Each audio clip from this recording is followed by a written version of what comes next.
আসসালামু আলাইকুম বন্ধুরা, কেমন আছেন? আশা করি সবাই ভালো আছেন। খানা খাজানা উইথ পাপি আপনাদের সকলকে স্বাগত। আজ আপনাদের কাছে একটা রেসিপি নিয়ে এসেছি, বাঙালির হারিয়ে যাওয়া স্বাদ, আমার মায়ের হাতের রেসিপি মোচার ঘন্ট। ভালো লাগলে লাইক করবেন, শেয়ার করবেন, অবশ্যই কমেন্ট করবেন কেমন লাগলো এই রেসিপিটা, আর সাবস্ক্রাইব করতে ভুলবেন না। চলুন বেশি না দেরি করে কি কি উপকরণে এই রেসিপিটা করছি দেখে নিন।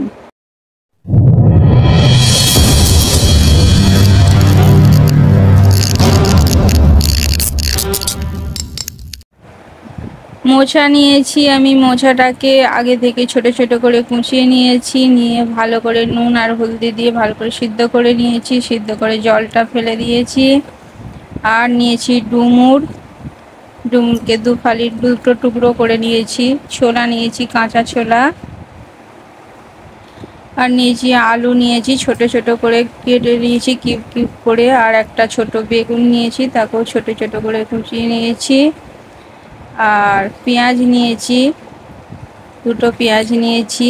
আর নিয়েছি রসুন, বাগার দেওয়ার জন্য আমি রসুন নিয়েছি।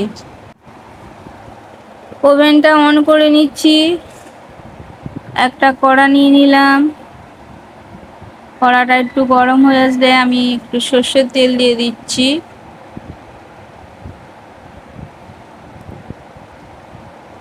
সর্ষের তেলটা আমি চারিপাশটায় লাগিয়ে নিলাম। এবারে আমি গরম হয়ে আসলে পেঁয়াজটা দিয়ে দিলাম। আমি দুটো পেঁয়াজ নিয়েছি। পেঁয়াজটাকে আমি একটু ভালো করে নাড়াচাড়া করে নেব। পেঁয়াজটা কড়া করে আমি ভাজবো না, লালচে লালচে করে ভাজবো না।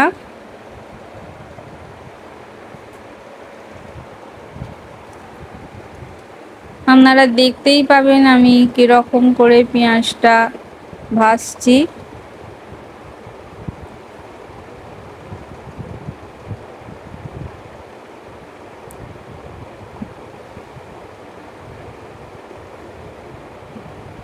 পেঁয়াজটা দেখুন, এরকম করে আপনারা রেখে দেবেন। এর ওপরেই মোচাটা দিয়ে দেবেন, সেদ্ধ মোচাটা। মোচাটা আমি আগে থেকে অনেকক্ষণ সিদ্ধ করে রেখে দিয়েছিলাম বলে কালারটা এরকম হয়ে এসেছে। আমি একে একে সবগুলো দিয়ে দেবো। একটা আমি মাঝারি সাইজের আলু নিয়েছিলাম, সেটাকে ছোট করে কিউব কিউব করে কাটা, বুঝতেই পারছেন আপনারা। কাঁচা ছোলা নিয়েছি।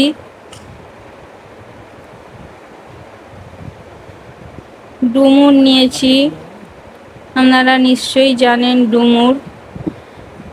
ডুমুরটাকে আমি দুটো টুকরো করে নিয়েছি ছোট ছোট, আর বড় হলে সেটাকে আপনারা চারটে টুকরো করে নিতে পারেন। আমি এখানে একটা বেগুন ছোট সাইজের নিয়েছি, সেটাকেও ছোট ছোট করে কিউব কিউব করে কাটা আছে। এবারে সব কিছু আমি একসঙ্গে মিশিয়ে নিচ্ছি, নিয়ে ভালো করে নাড়াচাড়া করে নিচ্ছি।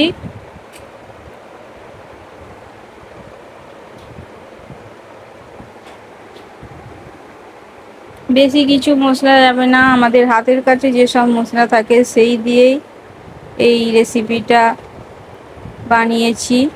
এটা আমার মায়ের হাতের রেসিপি। হলুদ গুঁড়ো দিলাম, দেখলেন খুব সামান্য লঙ্কা গুঁড়ো দিলাম। আর কাশ্মীরি লঙ্কা গুঁড়োটা একটু কালারের জন্য জাস্ট দেওয়া হয়েছে। জিরে গুঁড়ো দিয়েছি হাফ চামচ ধনে গুঁড়ো,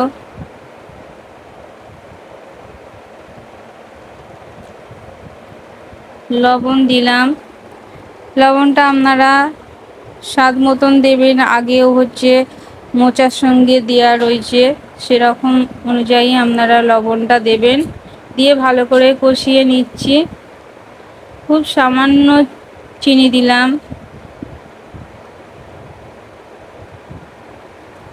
এইভাবে এই রেসিপিটা একবার অবশ্যই বানাবেন, আর কেমন লাগলো কমেন্ট করে জানাবেন। কষানোর পরে আমি জল দিয়ে দিচ্ছি সেদ্ধ করার জন্য।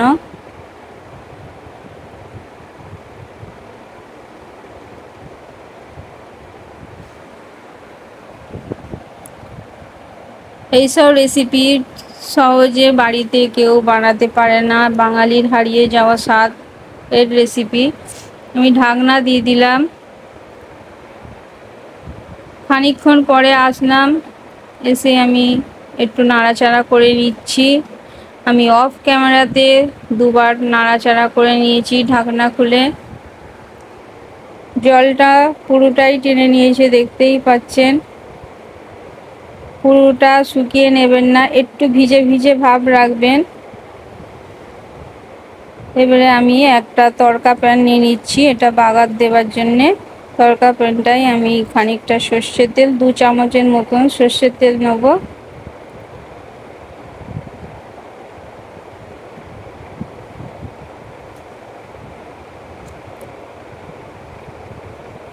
এই 5-6 কোয়া রসুন নিয়েছি, রসুনটাকে আমি থেতো করে নিয়েছি, নিয়ে তেলের মধ্যে দিয়ে দিলাম। 2টো শুকনো লঙ্কা এই তেলেতেই দিয়ে দেব, দিয়ে ভালো করে নাড়াচাড়া করে নেব।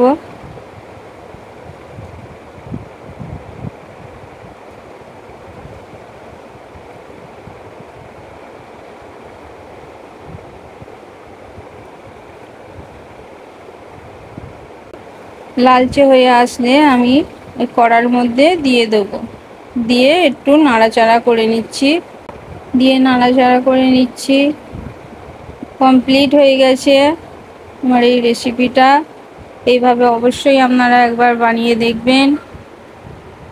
লাইক করবেন, সাবস্ক্রাইব করবেন, আর কেমন লাগলো অবশ্যই কমেন্ট করে জানাবেন।